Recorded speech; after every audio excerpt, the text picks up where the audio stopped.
Distribution ng committee chairman. Marami nagtataka bakit yung Blue Ribbon Committee natin kay Marcoleta bukod sa unified, Why not? identified siya sa Duterte. There's always a first time.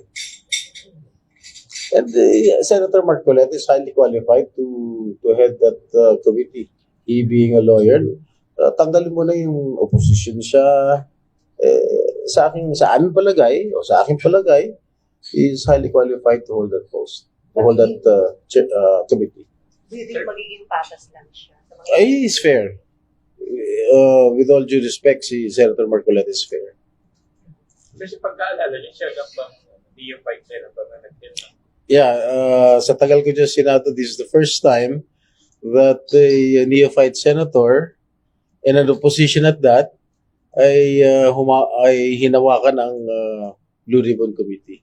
dapat ba, Pero wala naman sa rules ng Senado na hindi pwede ibigay sa isang neophyte senator.